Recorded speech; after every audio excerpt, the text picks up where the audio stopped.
Let's get ready to throw down! Welcome to the show, everybody. Sales Throwdown. We are back. We are talking about, excuse me, puberty. The bane of every salesperson's existence in the fourth quarter. We're going to wait until January or after the first of the year, right? It's a common thing you're going to hear from people. It's a stall. It's a put off, right? But we're going to hear it. And sometimes it is legitimate. And you're hearing it in your conversations. I'm hearing it. I think we're all hearing it on some level. So we're going to talk about how we're handling it, how we're talking about it, and all of that. So I have it the easiest because I had people who were responding to emails and things like this, right? So they're kind of like raising their hand. They're wanting to have a conversation. But for the rest of you guys, I think it's a little bit harder, right? Because you have to go out and like get people into conversations, and they're probably reluctant and trying to avoid some of that because of everything else that's going on, right? Yeah. So Absolutely. what it reminds me of is in December, everyone's like, man, I'm just going to eat because I'm going to do a fast in January. And, then I'm going to be on this fast and I'm going to get in shape and I'm going to be like good to go.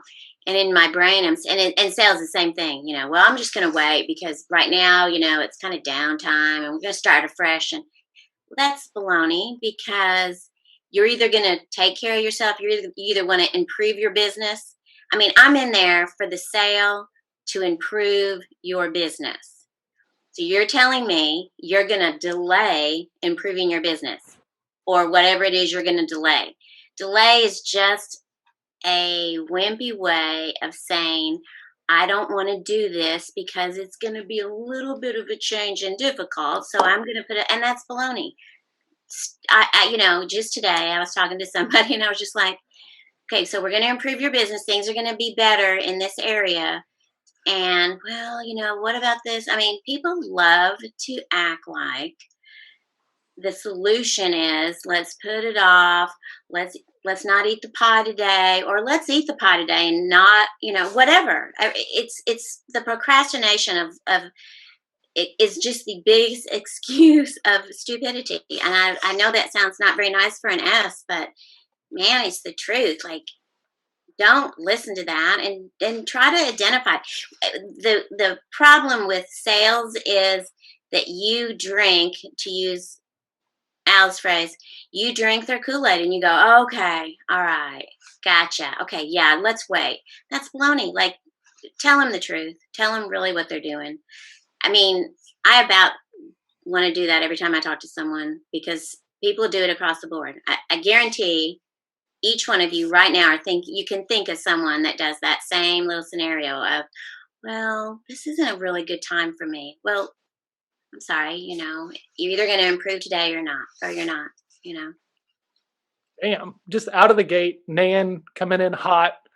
Being grumpy sounding. I love that it. Didn't sound grumpy. I didn't mean to, but you don't have to like S it up and walk it back. We're in the safety circle, right? You can talk smack about your prospects. This is totally okay. So like in that moment when they say, okay, let's meet after the first of the year, are you trying to book the appointment right then? Like, are you trying to get it on the calendar? Are you trying to do that? Or do you just kind of let it go and then try to come back later? How do you? No, like I said, I want to identify what's really going on because you're kidding. I don't think sometimes I think people say and do things because it's just easier. It's not that it seems easier. It's just easier. Having to actually pick up whatever the proverbial moving to improve is just really hard. So to me, it's identifying. It's like talking to them about it in a nice way, just going, well, really, how's that? The old, how's that working for you? I love that. I love when people say that because it's so true. Like, really, how is that working for you? Not usually working well, but it's just really hard for a lot of people to get motivated. So on the flip side of that coin, and we talked about this in other shows, you guys are slammed in like after Thanksgiving on normally because of all, deductibles being met and people doing this. So there is kind of a good reason for some of these people to like, hey, we're just too busy. Like we're not gonna be able to give this the thoughtful time, right? You're just gonna get a no sooner. Okay, I have a little different slant. I think everybody who has a sales routine should always prepare for this time of year, right? Whatever that prep work is, because what you do actually have is you have budgets that need to be spent. If there's money left on the table, if their fiscal year runs through the end of the year, that potentially leaves unspent money that they're looking for avenues for, right? Because if you don't spend your budget, guess what? You get less of a budget in many times the next year, right? Yeah. So you begin to justify what we're doing. So I think there's a way to approach this, and this is maybe a little different from my arena, but it, what Nan said and what we all kind of prepped on, it seems to me there is an end of year play for everybody. But have you sat down and thought about what that is in your industry? You've got a plan. Exactly. Do you have a plan? Are you muddling through the holidays and then it's muddle meets muddle? And I mean, if you get out and Clint, correct me if I'm wrong. I mean, are you not looking for people with budgets and people that have decided things and you're working your way towards the end of the year? Does that not help from a pressure point on both sides of that equation? Yeah, I mean, most of everybody I'm dealing with has a budget end of the year CapEx expenditure that they're trying to either spend or they ran out in June, which is most people, they run out in June. And so you're coming down to the stretch of we don't have any money, so we're gonna have to wait till the new budget comes out in January and we get our our CapEx expenditures again. So in construction, I think we find a lot of October, November, December is we're serious about this project. We're going to do this project. Oh, and by the way, this is really just a budget so we can get a funding approval for next year, which never happens, and you get drug along. So, going back to kind of what Nan said, most people I think are procrastinators by, just by being born. I think we all have a little bit of that in us. And especially when any kind of situation gets stressful or hairy with financing, we want to put that off because nobody wants to deal with it. Now I say nobody, most people, I think. And when it comes to the end of the year, I've talked about it many times where when I plan for the year, I kind of block out that December, January in my sales forecast of just being crappy months, And so I'm already planning for everybody to do that. So everything that comes in December, January is really a bonus. So you really have a 10-month selling cycle is the way I kind of look at it. Now that doesn't mean that I'm the busiest I've been all year in the last 4 to 5 weeks with projects coming through and going forward, but I don't have POs on every one of those yet either. So I could literally fall into this category that we're talking about with these people. For me, it's a pretty easy sell when I have certain things like every January 1, all your equipment pricing goes up. It escalates every single year. Your materials coming from overseas or even in-house, everybody puts even labor, right? People just naturally escalate, inflate their cost at the beginning of the year. So, we push a lot of, hey, lock this down so we can lock in the rates and lock in the pricing for this material. And that helps us a lot. I mean, I've got a couple that I've sold this last couple of weeks that have been because I've said those things. So there's a few ways around it for me, but we do deal with the budget side a lot, and everybody wants to wait. And I'll tell you, all it takes is you forget about how many things you budgeted throughout the year to all happen in January for when you finally have to start writing checks. You're like, well, crap, I'll run out of money by February. Because we put all this on the table. Yeah. No, you kind of become a finance manager for your customers at some point. That's what I was about to hit in. But it kills me that the people you do business with, because you do big money, don't have a better handle on their cash flow relative to their borrowing capability, relative to, hey, how big a project can we really put together that makes sense for next year or the year? I mean, wow, these aren't little projects. And well, that's where the procrastination comes into play. And no matter how big of a business you are, no matter how professional you are, you still tend to hey, it's only June. I have till December to make this decision. December comes like that. It's a snap of a finger, and we're not 12 years old wishing we were 13, and it takes 15 years to get to 13. What it feels like. For adults here, it happens fast. Yeah. And so it's just I agree. it's one of them things where I think you really got to dig in and help your customer move the table along and make sure you showcase how important it is for them to do that. Because, Mm-hmm. if you're not involved at that level, this isn't a serious conversation anyway. And I kind of always say this, for me, the sales cycle is maybe 6-7 months, even out to 18 months long. So the sales that I'm dealing with in December, they happen back in June, July, August, September. And if they're crawfishing on you in December, it's because you didn't pin it down correctly in September or August or any of those previous months. So, I that's agree. true. I agree. And that's why I said everybody should be a master of their sales cycle, and they should know what, end of fourth quarter looks like going into the first quarter of the next year, because our sleepy time's next quarter, right? Yeah. But there's the game plan of who did we touch base with, what pushback did we get, where do we go in January where we have more time, they have more time, we find out what schedules are going on, and then we start trying to get in front of people and really set the tempo for the whole next year. Yeah. Right? I mean, because we're talking, okay, who didn't get surgeries because of COVID? Well, we actually know that our federal programs are not like major med programs. So we know that we'll do Medicare because the ease of entry into these big ticket items is less. We'll put some of our federal programs, and then everybody's looking at who's not on a fiscal year. Yeah. I mean, those are real healthcare scenarios. And then obviously now we got to go bid with hospitals and our shift of what we get reimbursed, right? So we fight contracts that during that first quarter going into the next year. So yeah, I mean, that's interesting. And I'll give you a pretty good example of one I'm dealing with right now. I just had a meeting with them about 2 weeks ago, and they said, hey, we plan on using you for this job. We've committed to using you guys, everybody involved. That same kind of speech that we all get at some point in sales, where it's you got it. Okay, that's fine. Give me the paperwork.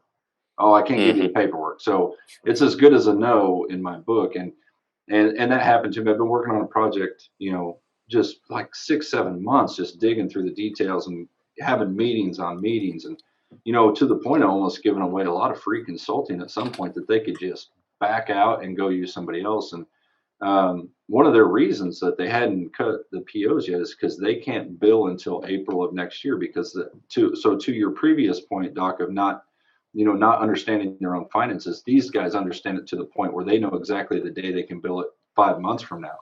Wow. And so that's impressive. Yeah. So that's where the professional salesperson in you needs to know, how does your company bill and how do you cycle your equipment through, or whatever parts and pieces that you're buying, and when will that hit so that we can match what they're doing. So I basically made them a deal of, that's not a problem for us. Cut me the PO today. I won't bill you a thing until April. That's fine. I'm a big enough company to handle some of that expenses. But having this piece of paper on hand is the most important thing for me, because now I can lock in all the equipment. I can get it. You can do your planning. Exactly. You can be ready to roll. Basically, you're giving me 4 months that nobody ever gives me. So this works out better for me, and I'll bill you in April. Well, in all seriousness, what's the value of that? That's immense as you go into a big project. It's huge. Mean, yeah, you can put a ton of stuff together and continue that conversation. So yeah, nice little nugget, man. If you understand their financial side of the equation and yours, and couple the two so you work in unison, man, guys, that's thinking through the equation, man. That's understanding your sales niche and bringing two companies together to get things done. That's what we're here for, right? And on the other side of that, you're always trying to build backlog. I mean, that is a sales goal. Everybody wants a sale for today. Everybody wants a revenue for today, but you cannot forget about the other half of the business, which is backlog, right? You've got to build that. That's the future of whatever you're going to do. That's you having a job 2 years from now. So if somebody tells me I can't bill you today, I can't cut you a PO today and bill it today, but I can cut you one for next year, I'll take that just as much. It sucks because I don't get to put it on the sales chart today, but buddy, that just gave me a job a year from now. I'll take it. Right. Yeah, exactly. Particularly if you're surviving right now. Now, I understand the stress of I can't hardly make it through tomorrow. Yeah. But when you you can kind of see the light at the end of the tunnel. You're turning 1 year, which has been a pretty shitty year for everybody, into 2021. I mean, if you can log and find some value going forward, I'll take it because we have it going on now because we can't get everybody into hospitals. Everybody knows they're getting filled up with COVID or, other people with other issues. So and somebody pops a positive. I mean, we've had 4 or 5 surgeries just in the last, 10 days that have been pushed, shoved. I mean, Nan even said, they got canceled twice, and so we're dealing with that low back pain and that surgical need or cervical pain, whatever it may be, will not go away. That patient will be back on the docket. And so, man, I've got a mental note every time something's getting pushed, and I keep looking at my bank account saying, all right, we're good. We're holding. We're collecting it here. So you begin to, really look at that diversification and look forward to next year when a lot of this will continue to hit. Yeah. And I tell you, the bigger the company that you work for, if you're out there working for these big, corporations or publicly traded companies where you have board members that are looking at your finances, let's just say every quarter, they meet 4 times a year. They say, okay, great, you killed it in the first quarter. That's all great. But what's second quarter look like? What's right. next year look like? That's what they are looking for. That's their money stream. So, well, and you completely understand because they don't do dick. You're doing the work. They own the paper, and it's real easy to walk in and go, what's this company that I own 5% or 3% or 2%, which is hundreds of millions of dollars. What the hell are they doing? What are you doing with your frontline people? What are your salespeople doing? I mean, welcome to the catbird seat that screws every working sales guy that's out there, right? I mean, and it's a tough one. It's a tough one for me because one, I'm always trying to keep guys in the field of work, and I don't ever want to see them laid off because I had a crappy sales month. I mean, that's a heartbreaker for me. To know that I still have a job while those guys are going home. I mean, that's to me, that's what it's always in the back of my head. That's what I'm always gearing all of everything I do when I see people start getting released from work because we didn't have jobs. Mm-hmm. I mean, there's a lot of things to it. It may not be that we have the jobs, but do we have them now? We're going to have them in a month from now, but I don't have work for them for the next month. And you see those guys go away, and then that's a heartbreaker for me. So not only is it just backlog because of board members and money, it's also backlog because you're trying to keep people busy and people on staff. And sales today are awesome, but you got to fill those ups and down curves in your sales pipeline and time things out. And it is, sales is not just I take people golfing all day, as much as everybody would like to think that that's what it is. Sometimes it is. Sometimes it can be just that. But man, there's a lot more to it. I can tell you, if you're out there just starting in sales, you got to look at the big. You are the big picture. Absolutely. Do you have on it this whole subject? Well, it's funny because I work at such a lower range than y'all two do. That if somebody's like, "Hey, let's talk in April," I'll be ready to do this in April. Like I'm writing you off because it's just so far in advance. And the people that I'm normally working with are at a level to where they can't forecast that far out, right? And so I liked the thing that you guys were talking about a second ago that I really liked was like asking enough questions to understand how their fiscal year runs, right? Because not everybody does a January to December, right? So it might be like November to November, right? So it could be December is like the best time to have these kinds of conversations, right? But you have to go and probe deep enough to really understand what's going on inside of the organizations that you're calling on. Real quick, if you're watching this, right, or if you're listening and you want to see Clint get really mad, every 4 minutes his light turns off because it's on a timer. I'm just going to go ahead and get it off timer right now. Exactly. Okay. So if you want to see a massive effort of trying not to lose their mind, go watch us on YouTube, like and subscribe, comment how you're going to handle these kinds of stalls, right, when you hear them in your conversations, so that way we can talk about it and all learn together. I love it. Every time the light goes off, I see that flash of anger in his eyes, and I'm like, man, if you're not watching this, like you're not seeing the tightrope walk of Clint Bigelow trying to not get mad. But John, you brought up, I mean, to get back on topic yes. for another minute or two. Do you understand that if a salesperson walked in and asked some of the questions, if you're in transition, right, you don't have a sales job or you're moving from one company to the next, please listen to what we're talking about. Because if somebody walked into my office and said, tell me about your fiscal year, or, hey, I'm here for the sales interview, But what I want to know is, how does money ask the right questions, I guess is where I'm going with that. Sit down and try to get some business acumen put together instead of talking about how you'll knock on every door. Well, okay, great. But during that conversation, right, while you're highlighting who you are and your capabilities, dig into what is the financial structure? What does quarter after quarter look like? What's your sales cycle? I mean, how good are you at interviewing for maybe the greatest opportunity of your life, right? Because remember, if you're even half-ass at sales and you're getting better 1% by every quarter, you're going to be amazing one day, right? So dig into the business side of sales, take whatever door knocking acumen you have and put it into the business side of that equation and go and rock the world, man. Yeah, because it's a good point, because almost all sales training, I think that we've all been through, or even that you just get those little glimpses on, YouTube, if you do kind of stuff like that where you're looking up knowledge, they all will tell you discovery, right? You got to go learn about your customer, and I think 90% of the time we look at it as a personality thing. Oh, do they like to golf? Do they like to eat at this restaurant? What kind of food do they like? What do their kids do? We try to learn all that, and that's what we think of discovery. But for me, it's the business acumen of what you just said, Doc. Is like I got to know your business. I got to know your sales cycle. When you expect this to be done. To me, that's discovery. And when you get to that level, people trust you, and they understand that you have a different understanding than your competition a little bit.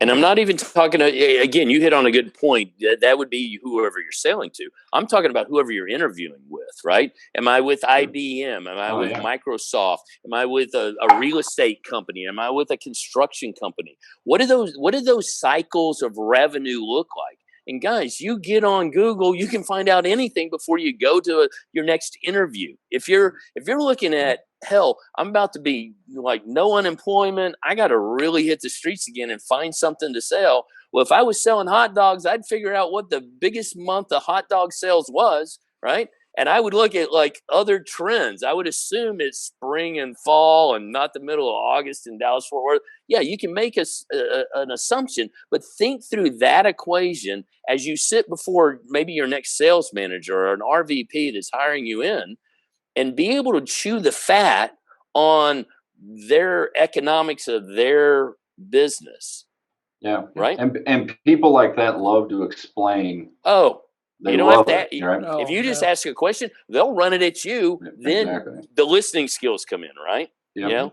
Suck that up and then dole that back at them. Hey, I heard you say that, and then time that to when you're sitting in that chair trying to get that job. Well, it's January, and I understand you telling me, look, the first quarter's kind of slow in healthcare sales. Sounds like that might be a great opportunity for me to catch some of these guys that are the big ticket items that aren't seeing as many patients. They'll have more time for me to kind of come in. Is that what I'm hearing you say? Guys, you could frame this up and they would literally get on their knees for you, right?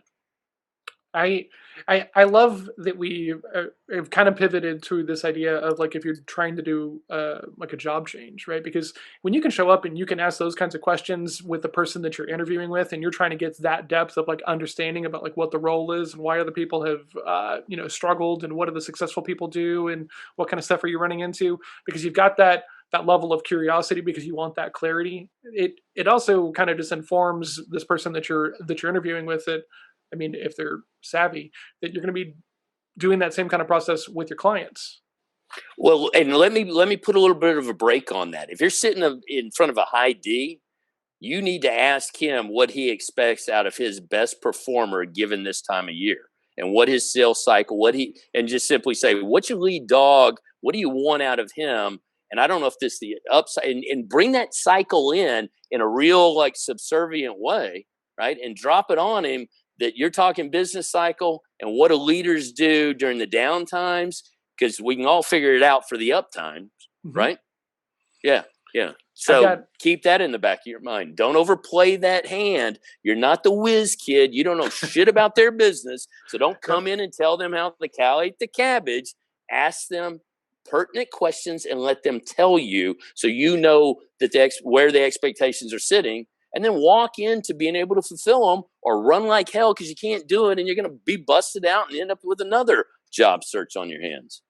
Yeah, I mean, I don't want to keep beating this up a little bit because it is an interesting topic. It's almost a whole nother topic we should probably talk about at some point. But I think back to one of the things that somebody taught me during an interview that is one of my favorite things in this is just, how do you guys do this? They answer it, and then you say the simple thing of, do you like the way that works?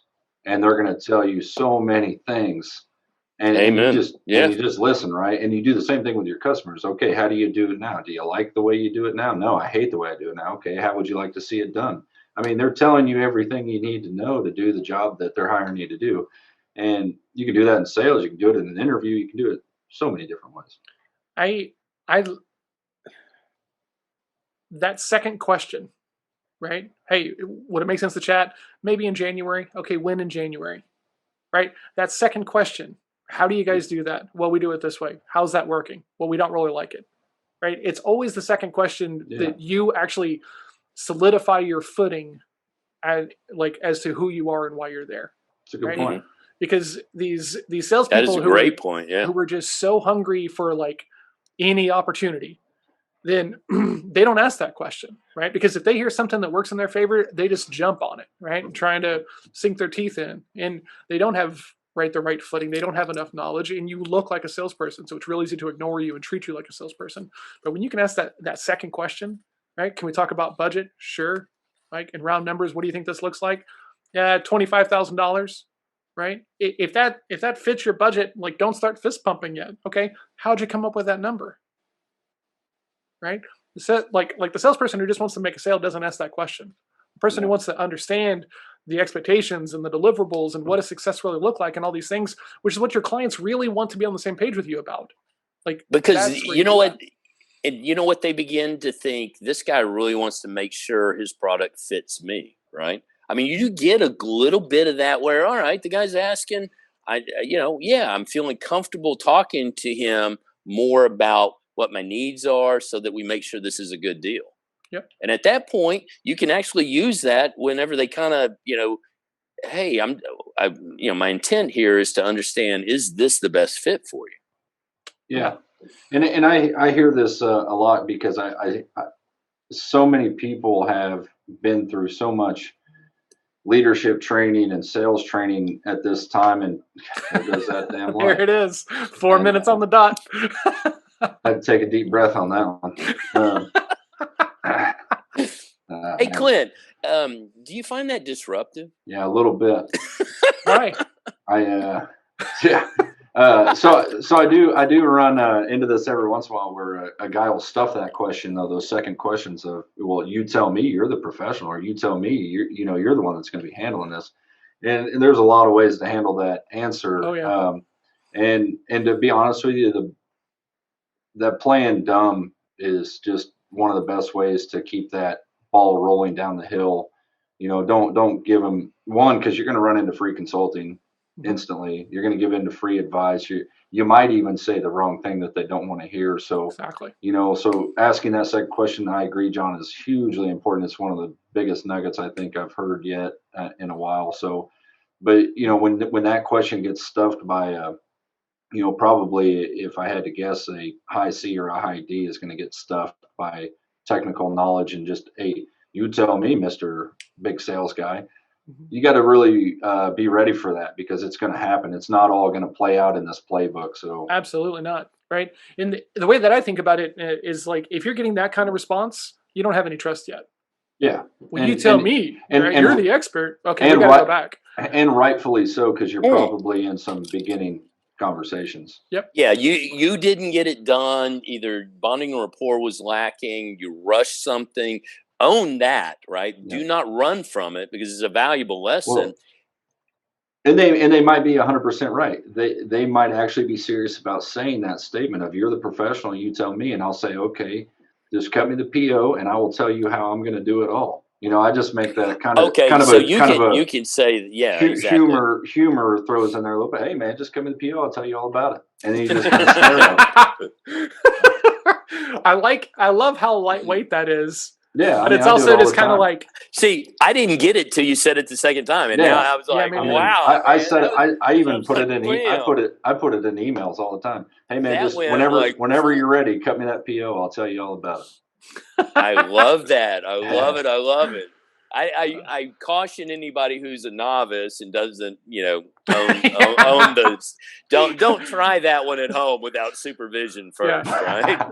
there's a major component to this of like picking your spots. Yeah. Well, Agreed. right? So, because guys, man, people can start getting Mack truck hit, right? If they start trying to too soon. Hey, walk before you run, guys out there. Do not be a player till you are a player. I run. Man. I Make it have happen.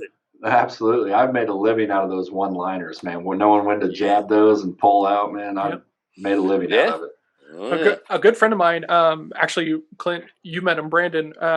He's in insurance sales, and they're launching this program, and he's got some people, and they've got this line that they really like because they're reaching out, and one of the common things in insurance is like, "Hey, we just renewed, right? We don't need to talk." And what they're doing in that moment is they're saying, "Okay, cool. Like this isn't a sales conversation. This is a business conversation. Would you like to talk about some of the concerns that we're hearing from other people?" Wow, I like that. And I'm like, that's a really good frame. Yeah, That's legit. Yeah. Really, really, really like that. So, so in those moments when you're getting that challenge, because they're like, God, not another sales call. Like, I don't have anything to sell you because you might not even need anything. Yeah, because let's talk about that a little bit because there's a lot of phrases that are overused now because it's taught constantly to salespeople, and just because it's taught, let's just say 5 years ago, that has made its rounds through sales conversations enough where it's okay. This guy's trying to frame me up here. And so you constantly got to be developing those phrases. You're asking the same question. Yep. The base question of what you're doing or the base reason why you're asking or telling a statement is always to get to a root cause, right? But the way you frame it and what you say, you can't use industry standard from 15 years ago and still use it today because people have heard it too much, right? So that is a prime example to me of getting outside the box and asking the same exact thing or framing the same thing, but doing it a different way than everybody else is doing it. So kudos, Brandon. Yeah, no, I was really impressed, honestly, because a lot of the corporate sales stuff that I hear from people, they're like, "Oh man, I got this great line." It's like that was not great. Like go use that 100 times, and then let's talk about your results of using that line because it's a little weird. Yeah, there's certain things you can say to anybody at any time, and they're 100% effective all the time. There are those few things. There's no doubt. And even when they fail, they're still successful because you got to know or you got some closure, right? So to me, it's still successful. But that is a very small percentage of things you can say on a sales call. I mean, it's so small. It's a couple phrases, right? But yeah, we went off on a tangent there. Sorry, it just that's some good nuggets in there. Well, no, I mean, you brought up like a really good point that like some lines always work and then some lines don't because they just get overused, right? But the thing that I'll tell you is that the stuff that works all the time, if you're not thinking about your cadence and your tonality and like all the nonverbal stuff that goes along with that, right? Your posture and body language and theirs, and all of that stuff, you can do that stuff and you can do the things that work all the time. But if that stuff is not correct, your cadence and all that, it can still fail, right? And so then you're mad because you didn't put in the reps and the time and the repetitions to like really own that statement with the right like pauses and tonality and cadence and everything. And you're like, oh, this stuff doesn't work. I'm going back to the way that I normally do it. Yeah, I the most common phrase that I hear is, well, hey, look, I'm not trying to, I get these phone calls about trying to sell life insurance or whatever. And it's like, man, I don't even want to talk to you right now. I don't have time or whatever. And it's like, well, who do you currently use? And it's like, I don't know, Prudential or whatever the hell. And it's like, well, how do they treat you? And I'm like, dude, I'm done with this. You are, like, well, because they're not even meeting you in the conversation, right? Like, hey, I don't want to talk to you right now. Don't pick up another baton to try to get your needs met. And to my point, like 15 years ago, when nobody heard that statement, that was like, well, I don't know how I feel about my other things. So it worked at that point in time. But like that question, like buying a vacuum. Exactly. Well, wait a second though, but I'll even dig a little bit deeper. if they're calling you at your age versus my dad at his age for insurance, and if you're calling on the phone, it's life insurance or it's something along those lines. So if you're stabbing in the dark and don't understand the product you're selling and the audience you should be selling it to, man, you're go back to elementary school, because that's not what hopefully most of our audience has sold something, right? Yeah. And this isn't.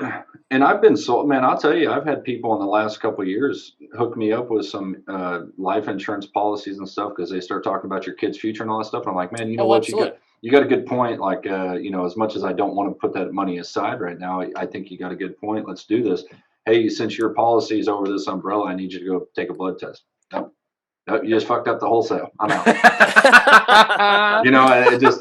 I mean, it can happen just like that, like you had a good point, and then you made me work, and I'm out. Okay, but I get where you're coming from. But when you said, "Oh, how's your Prudential working for you?" Who talks to their Prudential agent? That's a dumbass question. I don't even know the guy's name. What are you talking about? Exactly. It's a brochure I get in the mail once a month. And it's a $50 out of my account every month. And I got 500,000, and my kids want me to die, right? And don't tell me once we make this deal that you're going to be any different than that guy. Agreed, right? So let's quit. Understand where you said. It's almost better if you say, this is such a bullshit call, but when you die, do you leave enough money to your kids, right? I mean, have you thought that equation? Let's talk about that, because whoa, bitch, it's hard out there on the road. You could get whacked today. Should we not discuss, should you need more, or can I get you the same for less? Simple conversation, right? Get to the crux and figure out. Now, having said that, that was a little brazen of me, and I get it. I probably couldn't do that myself, right? But it could work. But you get where I'm going with this, right? What are you saying? And is it engaging? Does it not just reek of like sales 101? Or are you like, hey, I'm a cool hipster, or hey, I'm really knowledgeable about this, and I think I might have something to add to this. I don't want you running with scissors, right? I mean, I'm just being me when I say this. Well, and you got to always go back to, there is a nugget in Sales 101. I don't know that everybody teaches this, but they damn sure should.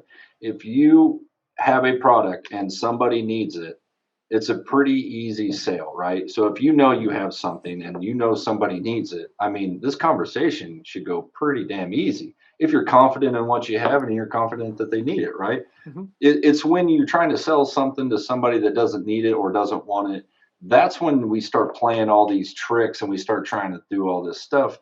And that's when it becomes frustrating for salespeople. They're trying to sell shit that nobody needs, right? And that's why we always say on this show, we've all said it at one point, sell something that you're into, sell something you believe in, sell something that you want to wake up every day and do. Don't sell widgets to somebody that doesn't need widgets. That's not going to be any fun. It's not going to make you any money. You're going to be frustrated and you're going to hate sales. But look left, look right. I mean, look at your house, look at the TV behind me. People need goods and services, right? Absolutely. All kinds.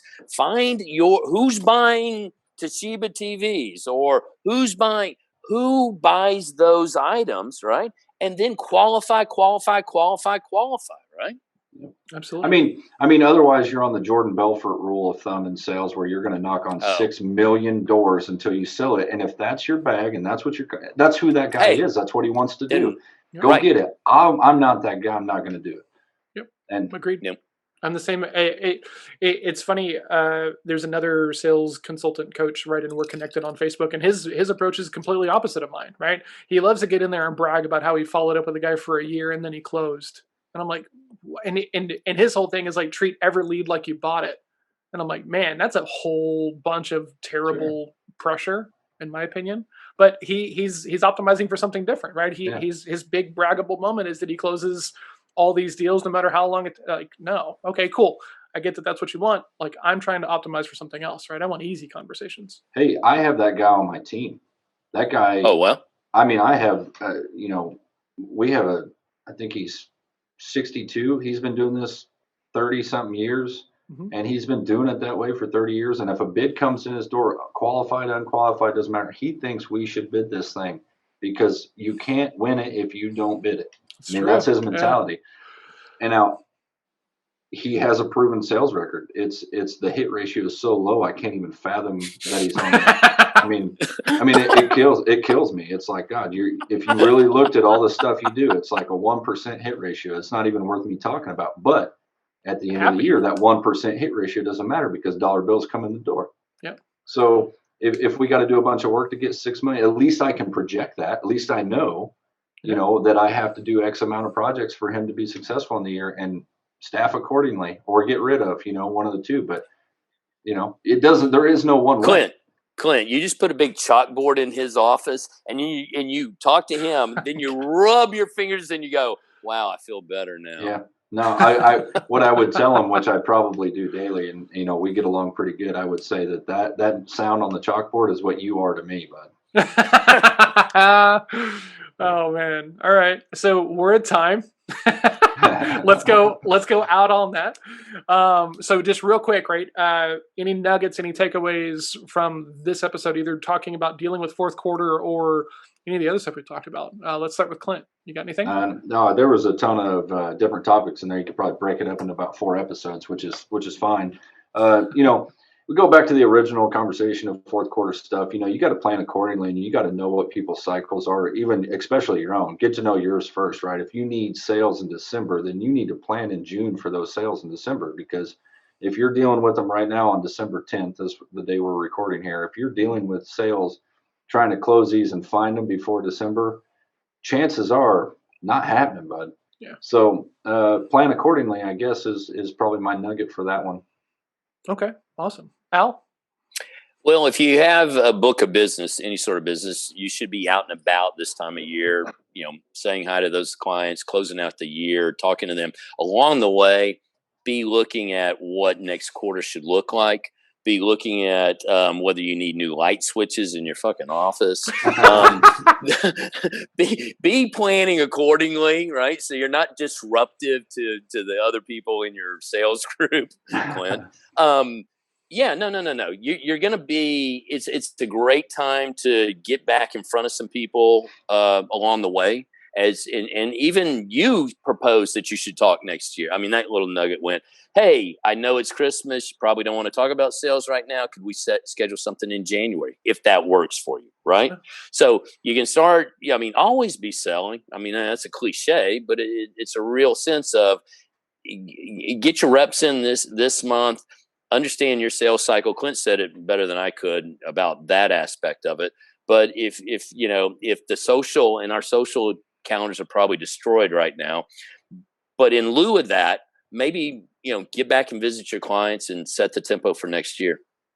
Awesome. Okay. Miss Nan, what do you got? So in my opinion, it's really important to rest. It's really important to have downtime. But I plan for that. I don't ever plan to procrastinate. Maybe there is someone out there that could argue there is a reason to procrastinate, but I don't believe there is a time to procrastinate. Don't procrastinate. Plan. Always, just like Clint said, I think planning is extremely vital in every aspect of our life, even in sales, right? Yeah. Wow. Okay. Man, God, you guys are all really good. Hit it, John. I don't have anything like extra. There's all this pressure. Baby. I think we're on fire today, personally. I know. If you don't have anything, then just be quiet. I mean, I have something. No. You don't have anything. Whatever, John. I was waiting. Al said, well, Clint said it better than I could. And I'm just waiting for the snarky side comment of oh, that's not the first time or something like that. And he's just remarkably silent and my worldview just shatters. I soaked that all in. So for C's, you like to ask questions. So asking questions comes naturally to you. That second question is where you can really build some traction of looking like a consultant and an expert and not a salesperson. The thing that I will tell you is you got to work to make your questions light, right? Because as C's, we take everything serious. It's black or white. There's not a whole lot of gray. And sometimes whenever we're thinking about the questions we're going to ask, they're too heavy. And so when they're too heavy, you're just going to get lied to. So make sure that when you're thinking about your questions, they're light and they're approachable and they're built to get engagement, kind of like what Al was talking about earlier. We don't do that very well out of the box. So go hang around with people who other people like to be around and try to figure out that kind of stuff. So it's kind of my... Wow. Yeah. No, John hit it, man. Go hang out with those people that do things better than you, and find the cool kid on the sales team and be his good friend. Buy him a cup of coffee, and Yeah, he'll that's show you good. the way. He Very will. good, John. Very good. Clint had something he put. I do. As I was about to say, we're done here. This goes for all personalities and all salesmen. Do not neglect your sales customers or your customers because it's December or the holidays. Just because you go on vacation, do not think your customers are on the same vacation schedule as you are. That's a good point. Make sure your back of your house is taking care of your customers while you're gone. Make sure somebody's got that covered. Make sure Vacation? What the hell is that? Well- Wash your mouth out with soap. And you Mr. earn a vacation. If it takes you 10 years, you walk away and your shit's locked down. Because if you're just going on vacation, because it's that time of year, stay home and work. Yeah, Off the clock. Off the clock. I'm being serious as hell on that one. Yeah. You vacation whenever you can, but not at the expense of anything that you're working so diligently agreed. for, right? Yeah. Yeah. Vacation? Shit. No, it is. I had a few extra days. Yeah. No, that's huge. That's because it's such a big assumption. Well, everybody's taking December off. Some people are working, man. No. Right. So Every damn day. know your market, know what's going on, right? Ask those questions. That way you can be viewed as the expert, not as the salesperson. This is a great episode, guys. Like, I think there's a lot of value in here. To anybody who's listening, please follow, like, and subscribe. We're going to keep filming these things, and you get to see Clint almost explode every time this light comes off. So like and subscribe. If you guys know anybody else in sales who is struggling with fourth quarter stuff, end of year stuff, goal planning stuff for next year, this is the time to plan for next year as well. Don't wait until January. Reach out to us, ask us questions. We'll talk about them on the show. We might just reach out to you one-on-one. Give us a text, 817-345-7449. Like and subscribe if you're watching on YouTube, so that way you can watch Clint explode. And follow us on social. Everything is at Sales Throwdown. And we'll see everybody next week. If you know a good electrician, drop them in the comments below. Absolutely. If you know someone who can get Clint a light switch, would you please God, our comment? Yeah, exactly. Yeah, that would so up our entire game on this show. Man, talk about an Awesome. anvil weighting us down. We will see everybody next week. Thank you guys so much. Good selling. Go get it. Cheers. Cheers.